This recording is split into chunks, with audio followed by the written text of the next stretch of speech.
Hi, Joe. Thank you so much for joining me today. Oh, hi, Jane. Thank you very much for inviting me with your snazzy background. Oh, thank Already making me you. feel inferior. No, This you look great. For those of you watching the video, you'll be able to see you do. You look lovely. You look very professionally set up there. Thank you. So we've been speaking for a little while on LinkedIn. I've been following what you're about, looking at some of your content. It'd be great if you could kick things off with a little bit of a background of your career and how you've got to where you are today. Okay. Well, I've got no idea how I got to where I am today. Every day, I just think I am winging this, something wicked. But I've been running a good write-up full time for about 4 years. And before that, it was, I hate the phrase, but it was a side hustle, I guess. I was a teacher for many years and working in education and always loved working with the kids and the young people, but just the whole bureaucracy and, all the paperwork, it wasn't for me at all. I'm not a fan of being told what to do. I don't know if any of us are. Were you teaching primary or high school age?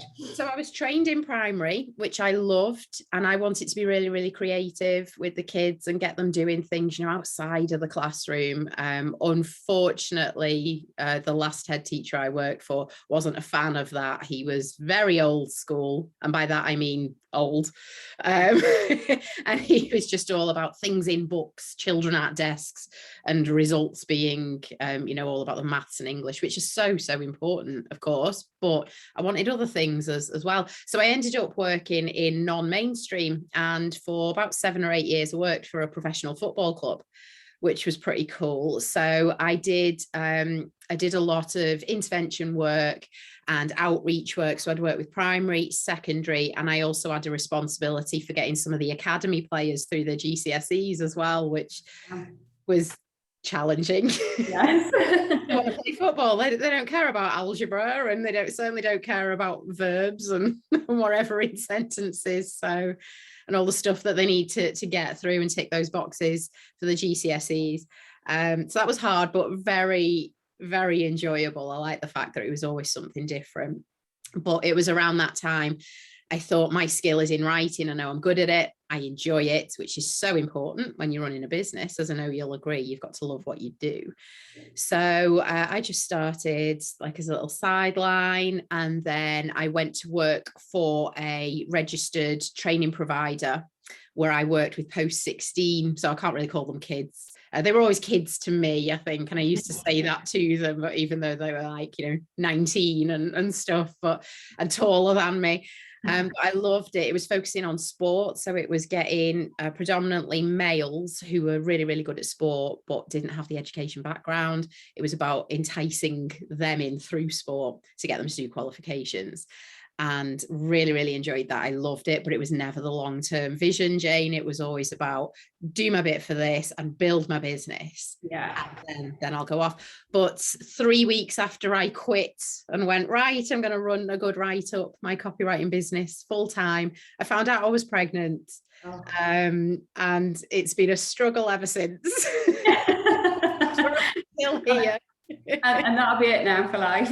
Yeah, that's just it. Yeah, it's like, wow, keep a business and a baby alive. That's wow. Actually, I know, because we've talked about this before, and I think with hindsight you can sort of rationalize all your decisions. So perhaps when you're looking back, you'd say, because I was pregnant, I decided this was the route for me. And actually, do you know what, had you have known, perhaps you wouldn't have gone off and taken the step. So do you think with hindsight it was good that you'd already made that decision? Yeah, definitely. If I'd have found out I'm pregnant, the last thing I would have wanted to do would be to go, here's my notice. Yeah, absolutely. There's just no way I would have done it. So you're absolutely right. Yeah, it kind of forced me into a position, and I thought, well, I'm going to have to make a success of both of these things because this is the situation I'm in.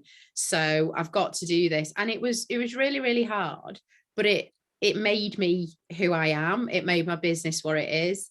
I was terrified that clients would think, well, hang on, she's just started her business full time and she's going to be having a baby in a few months. I just felt like they wouldn't stick with me, or they'd think I was, just going to flake out on them or have different priorities. But they stuck by me. And for the first year, I was like on the phone to clients or saying, all right, I'll come in and do this meeting with you. And they'd go, are you bringing Lily? No. Like, well, no, because I'm working. And they were like, bring her in. And Yeah. so like for so long, Lily was just a massive part of my business. I'm pretty sure she won me quite a few clients actually. Yeah. Paraded her. Look how cute my child is, work with me. And she's doing all your proofreading now, isn't she? Exactly. Yeah, she's excellent. She's very advanced, Jane. Yeah. Oh. Yeah, but I think, and that's one thing that's also come from the whole COVID situation. I think those barriers have been broken down so much. Everyone knows each other's pets, children, home life situations. Everyone's kind of been brought a bit closer together, and I think it's quite refreshing, really, because actually, yes, you've got a child, but so's majority of the people, and it's about fitting in around that. And if you've made a commitment, you can still do it just because you're a mother. Yeah. Absolutely, yeah, and so I think in that way, COVID's been excellent. Yeah, and it's rare I speak of it in such glowing terms as an event in our lives, but yeah, and I think it shows you what kind of people you want to work with as well, because I mean, for so many months, people were saying, oh, I've got to do my work, but my child is running around in the background, and it's just awful, and I feel so unprofessional. And my response was, well, if you're working with a client, if it's your own business and you're working with a client who doesn't get that, A, you have a family, and B, this is a pandemic and we are all forced to do what we have to do, I wouldn't want to be working with them. I really wouldn't. I've never had anyone have an issue with Lily. I mean, I'm very lucky. She's beautifully behaved, even if she's having some kind of meltdown 5 minutes before a Zoom. As soon as that camera clicks on, she's all beautiful and cute and lovely, and I can hate her for it, like that all the time. But I'm joyful at the fact that she can just switch it. But I get more issues with the cat. Anything else. I've had a couple of people who said, can you move your cat out of the way? I'm like, you clearly don't understand cats, how they work. I just keep moving him out of the way, and then he's there again. And so how did you start your first paid job, if you like, writing content then? Where did it start? When was the switch from working to thinking, actually, I'm quite good at this, or I enjoy this, I think I could help somebody out? How did it start? I think I can't fully remember what my first paid gig was. I really can't, which is a shame, because I've been asked that question a few times. I think I'd go away and think about it, but it's never really materialized. I can't really remember what it was, but I do remember I used to write job applications for people, so people knew I was good at writing and knew I liked it, even when I was like, say, 15, 16. And people would say, oh, I'm applying for this job, can you have a look at this? And maybe not the job thing when I was 15 or 16, but certainly stuff that they needed to write to send off somewhere. But I remember someone getting a really, really good job. And I did like to think that this application, this covering letter I'd written, which the employer had gone on to say was hugely impressive and really stood out from the crowd, I just thought, they've gone on to get this high paid, benefit rich job, and I'm sat here teaching year 5 thinking, I don't really like this. And yet I'm helping all these people go off and do wonderful things. So it kind of showed me that words are powerful, and if you've got a skill with them, they can achieve great things. So that's when I started thinking, maybe I need to charge people for this. And why do you think people find it so difficult writing their own content? Because as you said, we all learn to read and write in school, and we all know how to factually put something together within reason, but actually taking it to that next level. I know myself personally, if I'm writing anything about Entice, I find it quite difficult, and I feel like I'm limited on the amount of words that I've got in my vocabulary. Why do you think people struggle more with their own stuff just generally anyway? Yeah, definitely. And it's because we are blessed with too much knowledge. We know exactly what we do, and so that can be really difficult to convey to someone else. So we're very much in our own space, we're in our own heads with it, and we're like, well, why don't you understand what I do? I understand it, and it's my business and I'm running it fine, so why don't you get it? And that's not the way the world works. We need to be so clear in our messaging. So that's why a copywriter such as myself can work wonders with an organization, because we'll sit there and go, no, that doesn't make sense. That's not clear. You've contradicted yourself. Yeah. You know, we can sit there and we can have that kind of objectivity where we can just say, no, that doesn't work. We need to answer this question. We need to preempt what people are thinking. So I think it is completely natural that we are just in our own way with things. And it goes for me as well, because I write for other people and get paid for it, which is great. And they love what I write. But when it's my own stuff, it's very rare I just put it out in the open. So I'll like run it. If I'm doing a new page of my website, I'll run it past my web designer and I'll say, does that make sense? And he'll go, oh, you've repeated yourself, or no, you haven't said about this. Likewise, when I write blogs, which I love, it's my favorite thing in the world. It's therapeutic. I could do it all day, every day. My husband gets to read them first. And sometimes he'll sit there and he'll go, yeah, I like it, but I don't really know what the point is you were trying to make.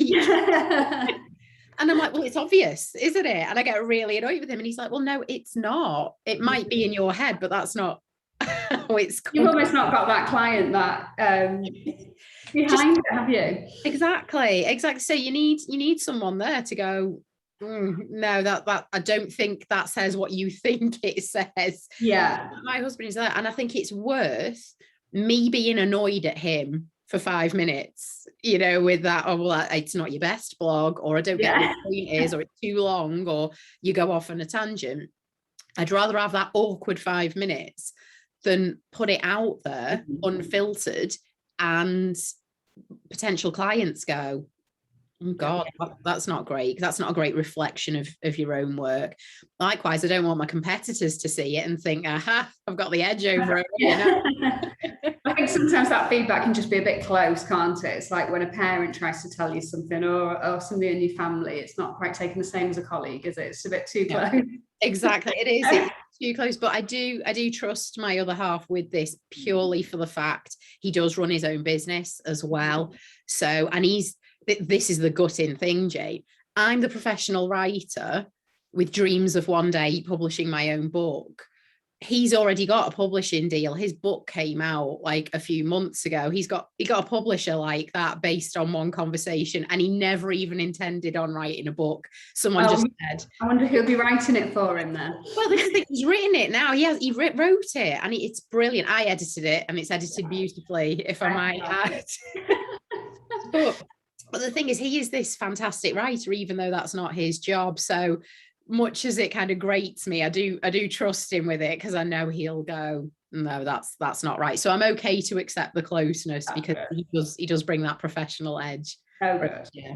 Not so happy about it though. And how do you find, so if you're working with somebody, I mean, if they're perhaps service-based business and they're looking to, obviously part of the content writing is to educate what they do, but you've got different levels of customers. So some of them will probably completely know the industry and they're just looking to choose the right connection, the right provider. Some people need the whole education as to what your business does. Is that part of where you get involved, as to how descriptive the copywriting is to the services that business provides? Yeah, definitely. So before doing all this with my business, while I was still gainfully employed, I became a chartered manager. So, and that was a qualification that, you know, took a lot of time, took a lot of energy and application to what I was doing. And of course, it takes money as well. You have to pay to get through these qualifications and this mentoring.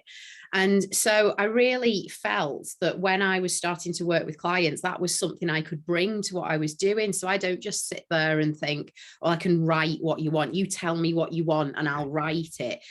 I'm very opinionated anyway. So I'll always kind of sit there and go, I don't think that's right. I think, yes, I see that you want to write it and I see why you want to write it. I don't think it's going to have the impact you think it is, or I think we're going about it in the wrong way, or we're producing it in a medium that's not right for this industry or for these customers that you're trying to attract. But then likewise, on top of that opinionated nature, I've got this chartered management background where I can say, look, let's look at your whole strategy here. So, you know, I'll get, and it usually saves my clients money, because they'll come to me and say, I need my entire website rewriting. And I'm like, right, well, I could price that up and I could make a handsome sum out of you if you want me to sit there and rewrite every page because you think you've got to do that.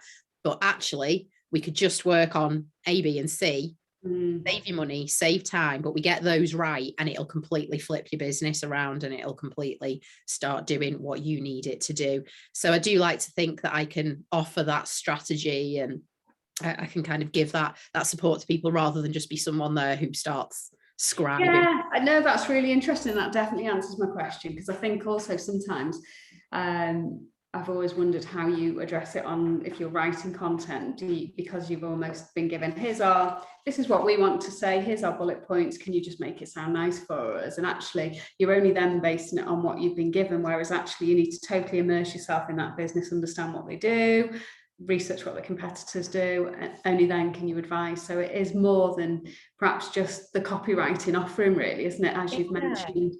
I certainly hope that's how it comes across, Jane, because now this is the thing, right? You get, in any industry, there'll be an average price that you can pay, and they'll say, oh, well, on average coaching costs this, or on average copywriting costs this.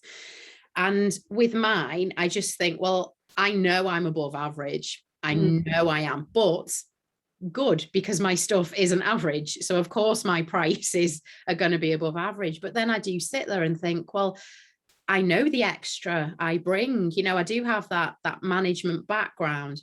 I do have that strategy and operation background where I can really, like you use the word immerse, I can really immerse myself in the business, because I don't want to sit there and just go, oh, my client asked me to write this, so I wrote this.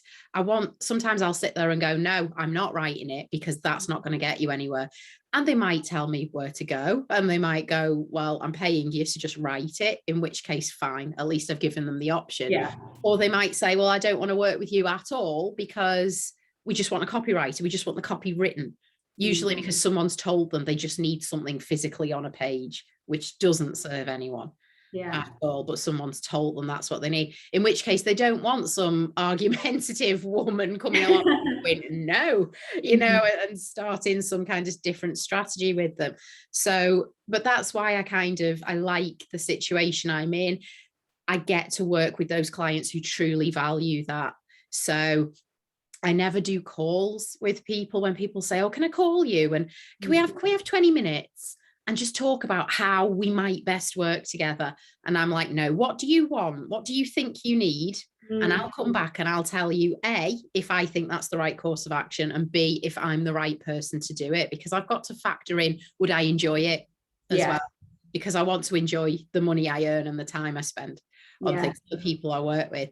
And so I don't do those calls, because I was sick so early in those early stages of setting up business, of having hour-long calls with people for them to turn around ultimately and take all my good ideas and everything I was giving them, and then they go and give it to someone who was charging half the price.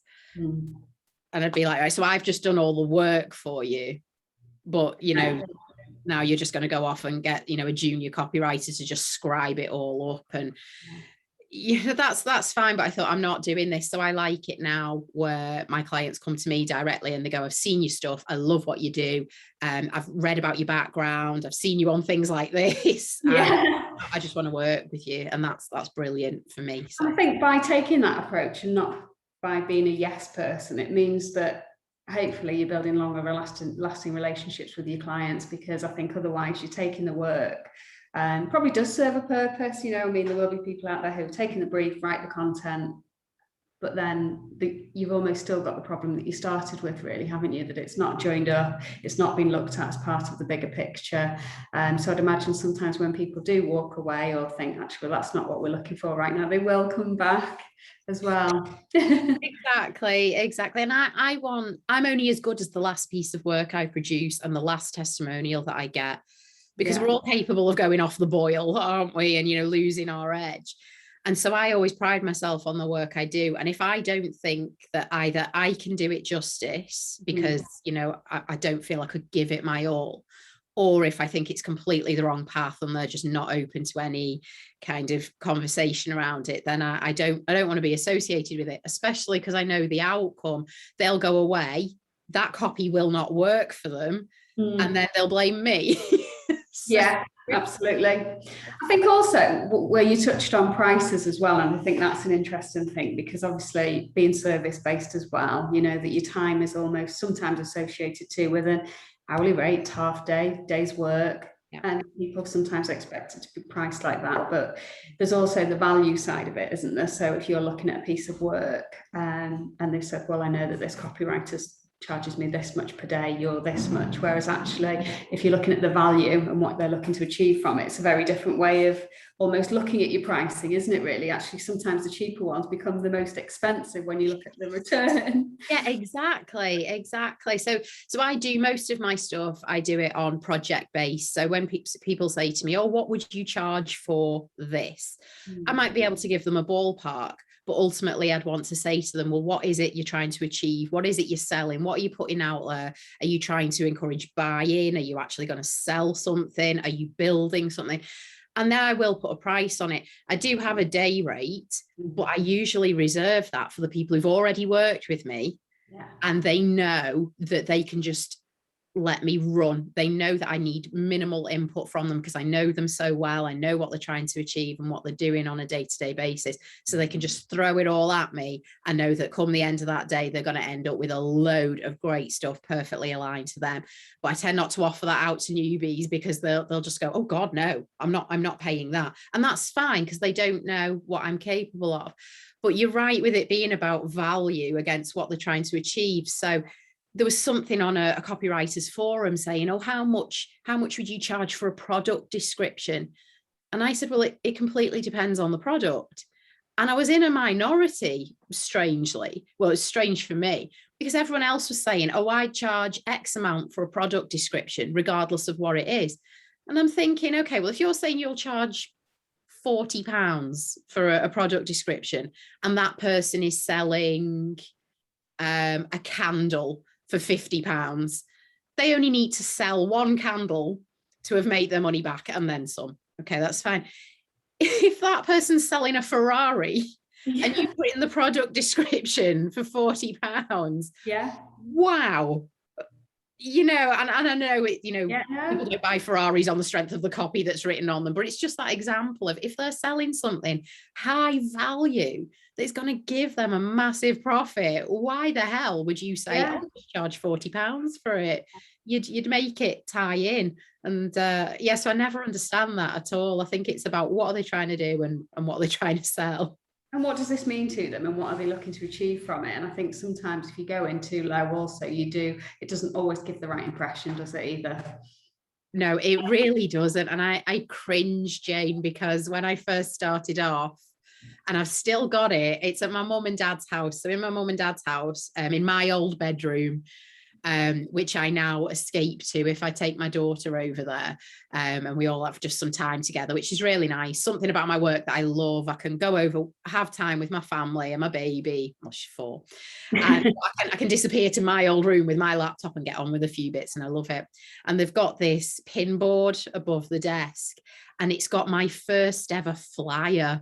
Back in the days when people used to produce flyers for things, and you know, I don't know what I expected to do with them. I don't know where I was giving them out or anything, but I had all these flyers produced to say, look at me and my business. And I was charging £25 for a blog. And at the time, because I was new in business, I was like, this will get people in. They'll think, oh, wow, this is amazing. This is a bargain and this is great.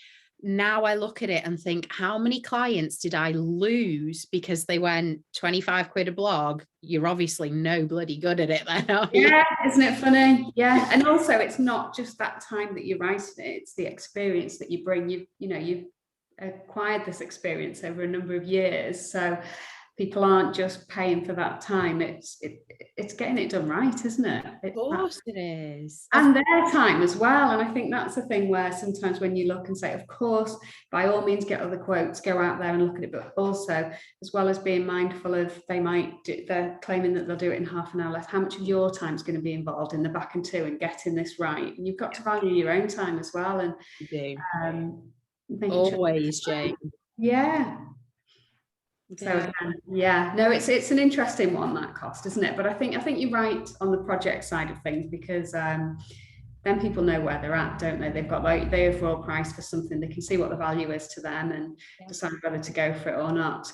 Are there any do you take work on based on the type of industry it is? Would you ever turn something down because you think, do you know what, I just don't know anything about that industry, I've never worked in it before? Or if you've got a rapport with a person, would you pretty much take any industry on? Oh, it's a brilliant question. I love this because it ties into my bugbear about ideal client. Yeah. And I know ideal client has got a place, of course it does, but you hear people going on and on and on about ideal client. And I wrote a blog saying, I don't know who my ideal client is and I don't care. And it got a lot of people going, oh, actually, I've never thought of it like that, which is great as a writer to be able to achieve that. But it got a lot of people having a go at me as well. Of course, you need an ideal client. How can you possibly run a business without one? And I'm like, well, 4 years on full time, and God knows how many years before that part time, I'm still here. So clearly it's not utterly destroyed my business, not having an ideal client. But I don't know they're an ideal client until I've worked with them, because there might be someone on paper who on LinkedIn looks wonderful. And I think, oh, they come across well, I'd like to work with them. They might be in an industry I know loads about. But then if I start working with them and we just don't click, or I find out they're a complete control freak, or, they don't know what they're doing, or they're a late payer or whatever, anything, straight away, they're not an ideal client. So you don't actually know what one is until you've gone through a project, I seriously believe. But I do think it is about rapport with the person. So yeah, I've got a client who is in the oil and gas industry. I know nothing about it, absolutely nothing at all. But every few months he comes back to me and says, Jo, I've got this project. It's all technical. I need it to read in layman's terms. I need this to be able to go out so that people who aren't in the industry understand it, which is great because I'm technically rewriting it for myself. Yeah. So it's just an industry that it doesn't enthuse me at all. Does it enthuse anyone? I don't know. But I love him.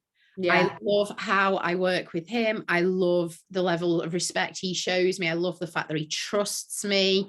He's an absolute joy to work with. So I think for me, it will always be about the client rather than the industry. And plus, I think it's sometimes nice to go into industries because you never know when you might learn something. So. Yeah, and I would totally agree. And it's very similar to us. So we've, like you do have to fully immerse ourselves in different industries. And it's exciting because every day is different. Then you're learning about, I didn't even know this existed, or what becomes everyday terminology to them, or they'll give you like abbreviations and you think, hang on a minute, I don't know what that means. Whereas actually for you, it's like so obvious. But if the connection's right, if the people are on your wavelength and like you say, we have a mutual respect for the service that you're providing, then I think for us equally, that would be what we would look for over we only work in recruitment, for example. Yeah, I think it's a shame, and I'm all for having a niche, but again, that was something else I kind of spoke out about, saying I don't want a niche. I'm happy with, like you say, every day being different.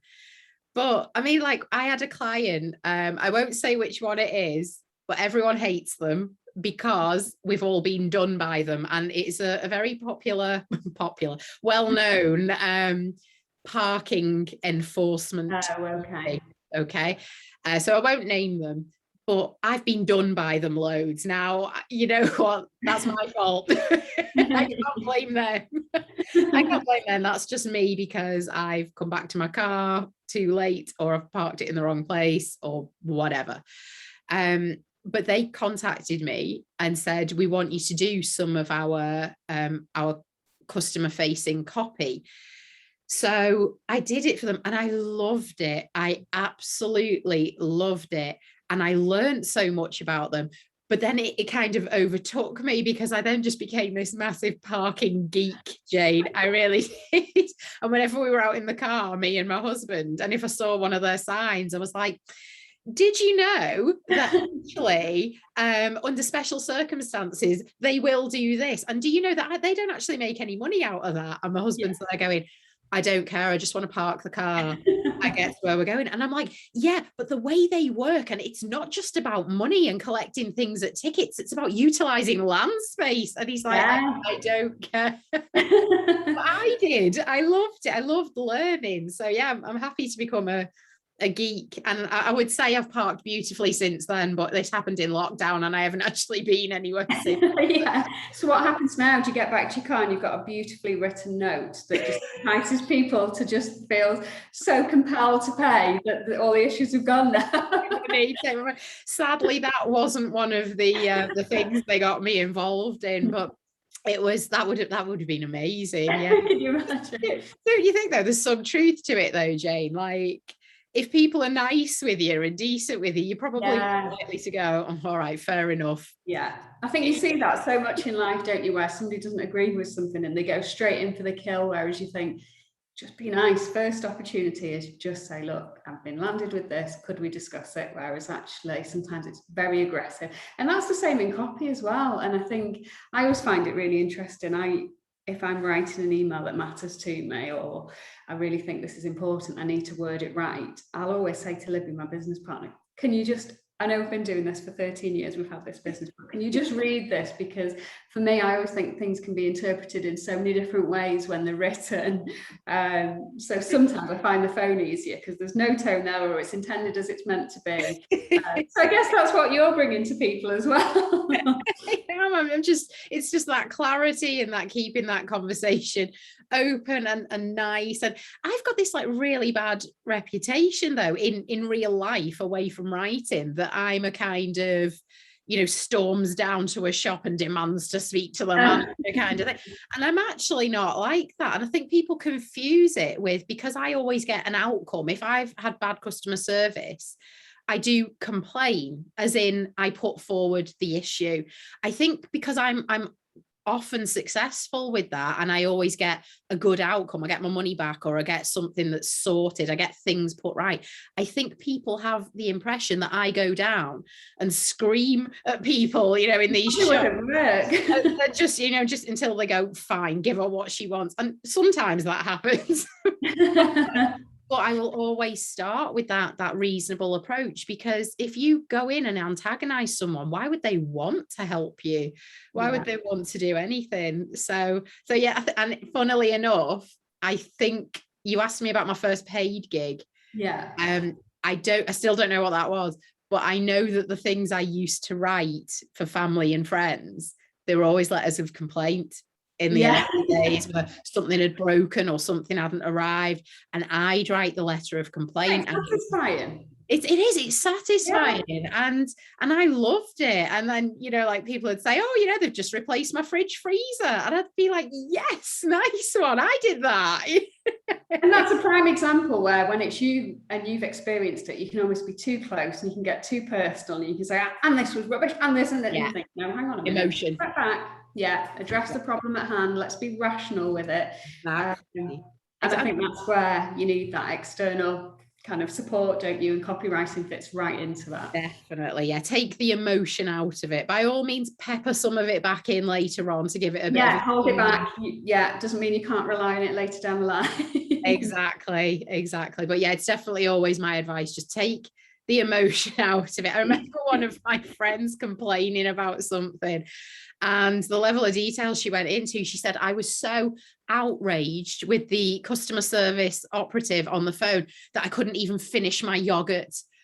And I was like, yeah, you might want to take that out. And she was like, no, but it ruined my lunch. I was like, yeah, they don't care. Nobody cares. It makes you sound bordering a little bit crazy. Doesn't it? Yeah. Take the emotion and the yogurt out of it, please.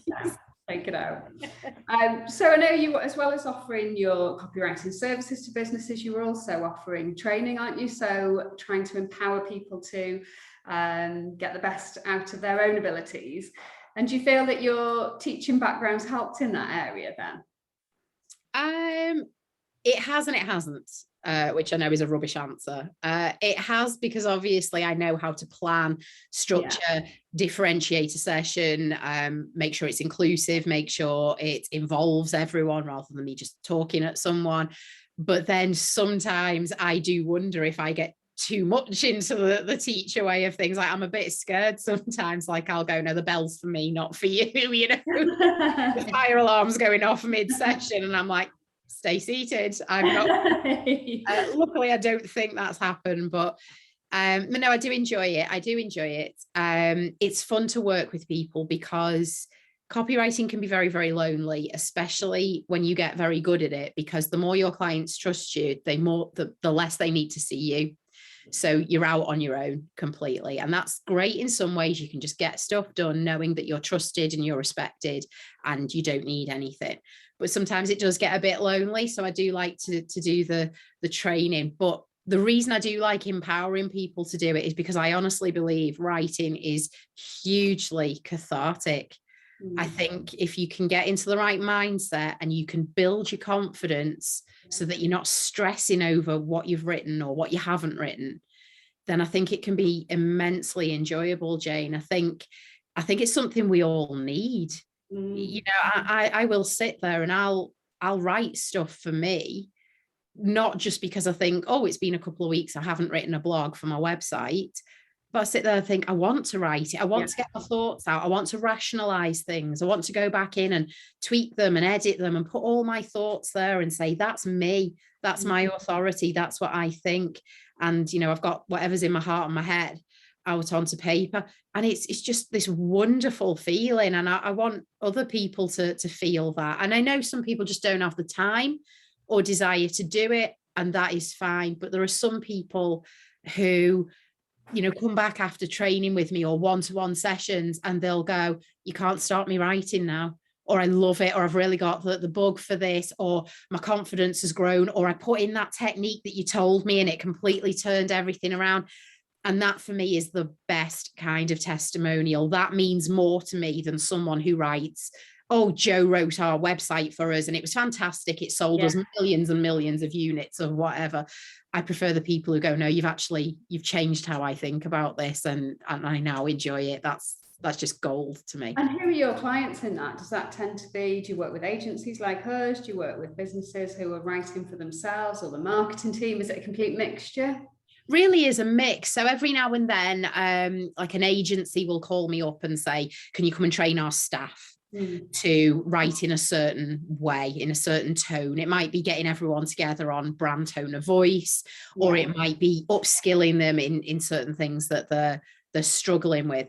Likewise, like I get a lot of financial organizations. And again, a few years ago, I would have said, no, that's not an ideal client. I don't want to touch anything like that. I've got one client who frequently gets me in to work with members of her team who are, what are they called? They're called paraplanners. I didn't know what one of those was. So basically you've got independent financial advisors go out and speak to clients about what they can have and what plans they put forward. But then it's the paraplanners who write it all up and send it off. And this company was struggling to get those customers to buy in once they had the report, because they were like, I've got questions, or that doesn't make sense, or this was explained to me in a different way and I don't understand it. And it was because the paraplanners were writing in this hugely compliant way, but it was very technical, very jargon heavy, and it was written for other people in that industry rather. That's really interesting. It's so good. And it was another opportunity for me to learn stuff. And so it was all about their manager, their financial director, who's brilliant. In fact, she was on my chartered management course with me. That's where I met her. She's the financial director.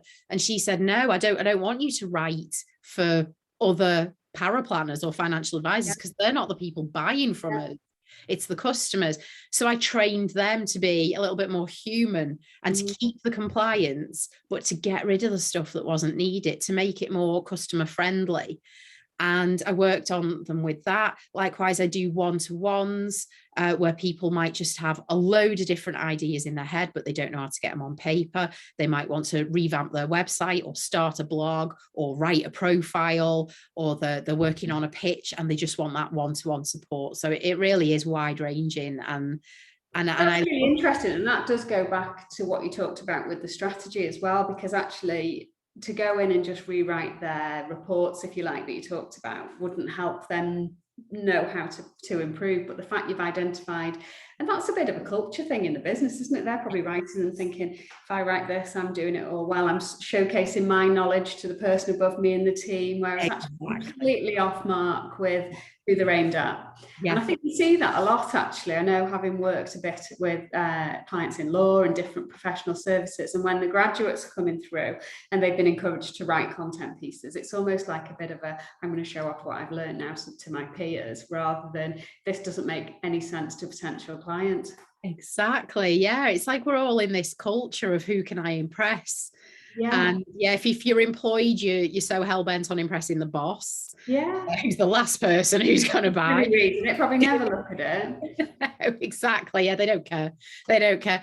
But then likewise, if you're a freelancer like me, there's this part of you that thinks, oh, I've got to go head to head against all my other competitors, everyone else out there, and you're trying to be funnier or sharper or wittier or use better words, which is something I never do. I just use the most basic words possible. I really do. Good. It's good. Just everyone knows where they stand. So, yeah. So I probably don't impress any of my competitors, but I don't need to, because are they ever going to buy from me, really? Yeah, and you can get swamped up in that. And actually that kind of leads on to social media as well. So obviously you've built up an impressive following certainly on LinkedIn and with content. And I think there's so much copycat behavior that happens there, isn't there? And I think people do lose their own identity because they're almost looking for content for likes or engagement, and you think that's not actually you, or that's just been said 2 hours ago by somebody else in exactly the same way. And cringy. It's really, really cringy. And because I'm not swearing on your lovely podcast, I'll just let it all out. See, I know when I've got someone classy in front of me, Jane, and I try to tone it down. You're a classy. It's a good impression. But it's marketing. This is marketing. But no, I do swear in my stuff, and then sometimes I'll see people who don't swear. And they'll start swearing in their posts. And I'm like, oh, don't. That's not you. It's obvious that you've shoehorned that in. It's obvious that you've done it for an effect. Whereas when I do it, of course it is for an effect of sorts. But it's because, well, if I was saying it to you, I would include that language. So if I'm writing it down, I'm going to include it as well. I do it for emphasis or for humor, or just because that's who I am. And I want people to pick up the phone to me or work with me and think, yeah, this is exactly the same person I was into. I don't want there to be any confusion. But I see people who think, oh, well, I've got to do it now. I've got to be edgy and I've got to do it. And I'm like, no, it stands out a mile and it's really, really cringy. You've got to stick to your brand. And I wrote a post about it last night, actually. And funnily enough, it didn't do anything. It hardly got any engagement. But that's fine. Yes, it's lovely when your posts get engagement, but sometimes I just need to put stuff out there to sell what I do, and they don't get any engagement because I think people are always scared of engaging in sales posts in case they like it, and then you're on the phone to them going, true. Do you like my post? Where can I sign you up? When do you want to get involved? But I'd said about like my blogging membership, because I hardly ever sell my stuff online. I just expect people to find it. But I'd done this sales post saying, if you want to join the membership, here's how you do it. And I'd given it some context about some blog titles that some of my clients in that group had come up with. And one of them is a pregnancy yoga specialist. Okay. And she'd written a blog called Can You Hold Your Own Piss? Right, which is, whoa, okay, now it gets eyes on it, definitely. And it was because she was talking about women always wanting to get fit and healthy after having a baby because they feel they should shed the baby weight and all of that, but they neglect the pelvic floor. And sometimes they're fit as a butcher's dog in terms of, I'm going for a run every day, but the slightest laugh, cough or sneeze, and they're wetting themselves. And she's like, it's not just an embarrassment. That's a medical thing. You need to get it sorted. It's important you get it sorted. So she had this wonderfully factual piece, like really hard hitting, why you need to look after yourself, ladies, if you've had a baby and even if you haven't. Yeah. And but she wanted a bold title, and she put can you hold your own piss? Now, after a while, we decided she wasn't going to go with that, because as much as it would have got eyes on it, it wasn't fitting with who she was.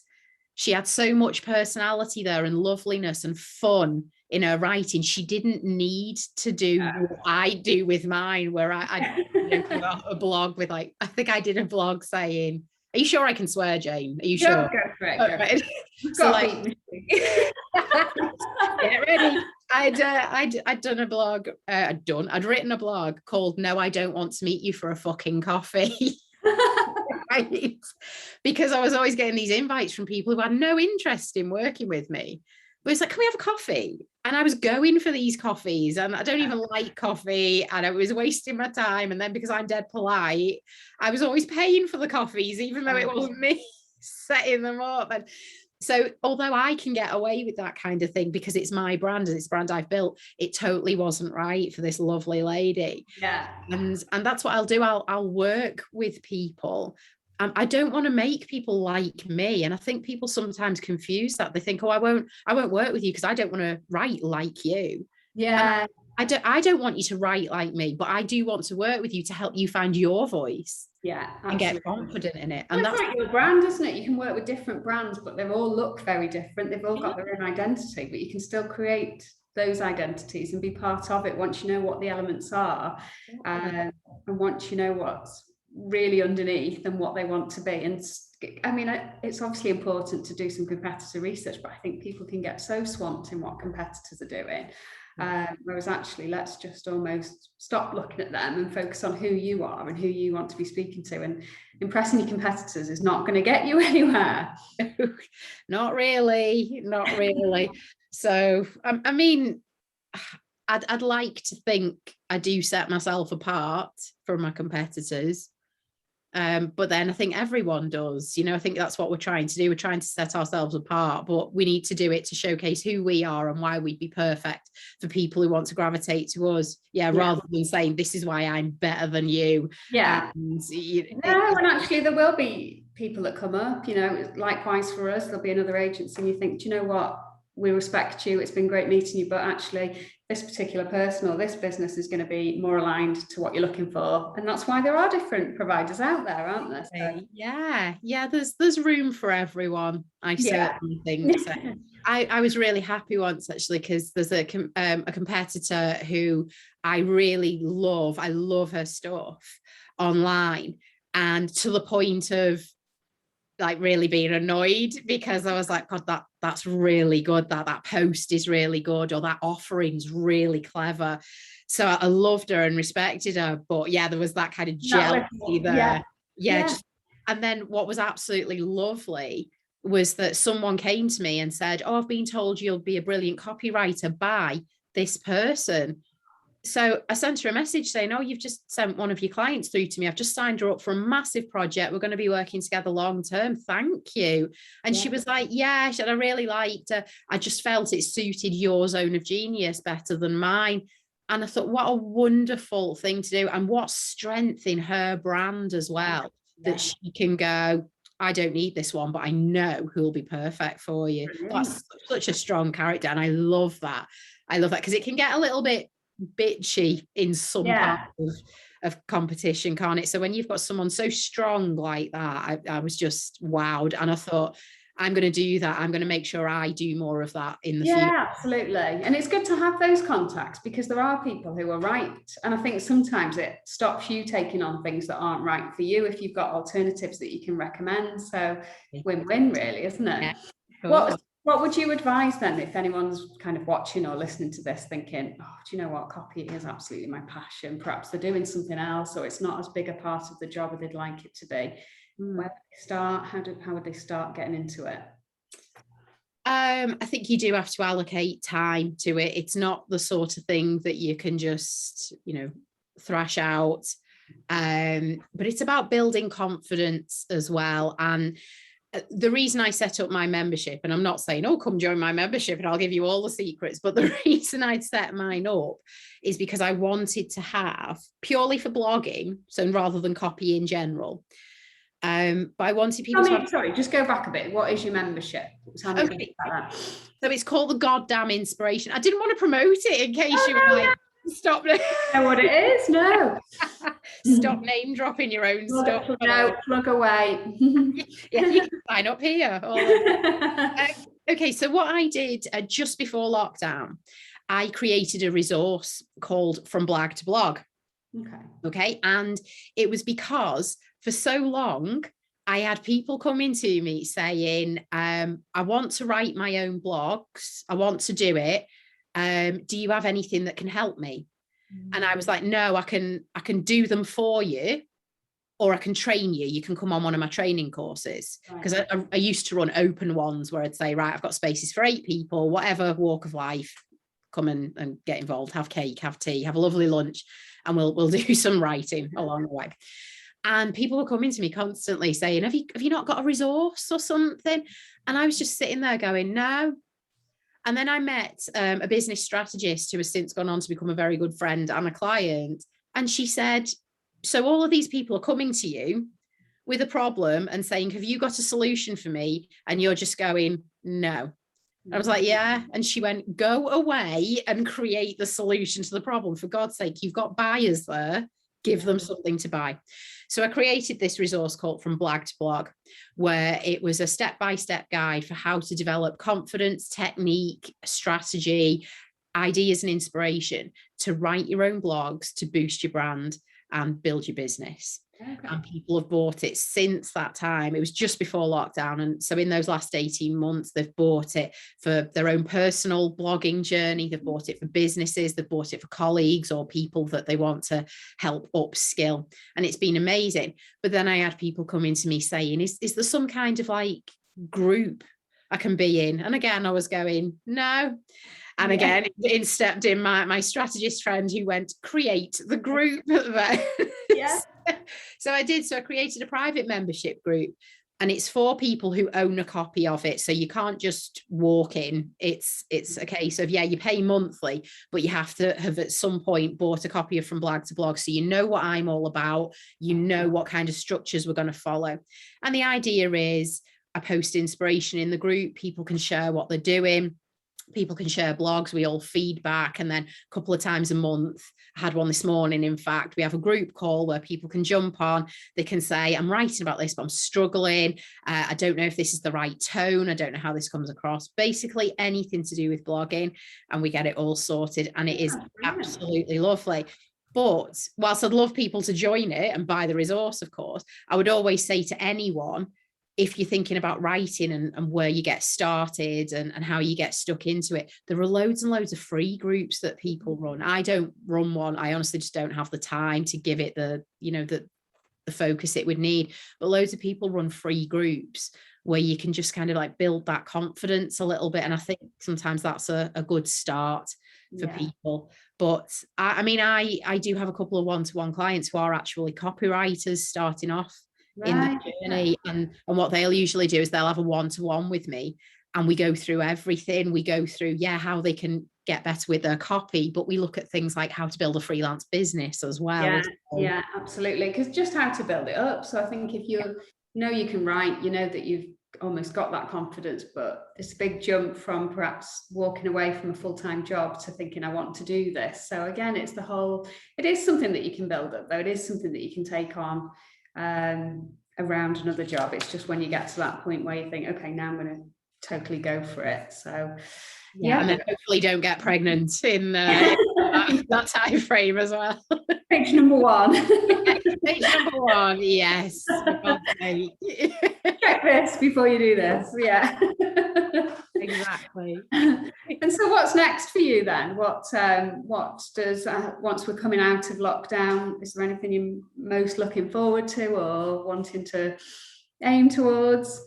I'm a bit scared actually about doing my training events. So because I haven't done them in 18 months. Yes, I've done training online for people who've asked me to work with their business or their agency or a member of their staff. I've done that. Hate online training, by the way. God, I absolutely hate it. It kills me. I give it my all, but I think that's what makes it so exhausting, because giving it your all on Zoom for how many hours just it gets to you, doesn't it? I think what I really struggle with is people are looking intently at you. They can look very serious, can't they? And you think, are they getting this? Am I on the right page? Exactly. The right level? Whereas actually they're just listening. Whereas in a room, you don't feel as much like you're pulling somebody out to say, you all right with that, whoever. It's totally different, isn't it? Yeah. And also you're like, oh God, I just said something hilarious. You didn't laugh. Why did you laugh at that? You know, what did you not make? I know, whereas in a room you can just kick them and make them laugh. Exactly. Yeah. And people kind of gauge off others' reactions, and it's a bit more just kind of like friendly, isn't it? But I used to run just like independent events where I'd hire a hotel for a day, wherever it was in the country. Wherever I felt like there was, so for example, someone came to me a while ago and went, why do you never run them in Oxford? And I said, because I don't live anywhere near bloody Oxford.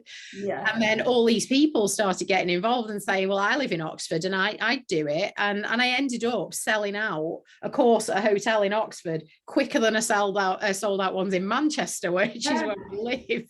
So it's just weird, but yeah, I usually like limit it to about 8 people so I can make sure everyone gets focus and everyone gets time. People from different backgrounds, industries, some people are freelancers, some people work for someone.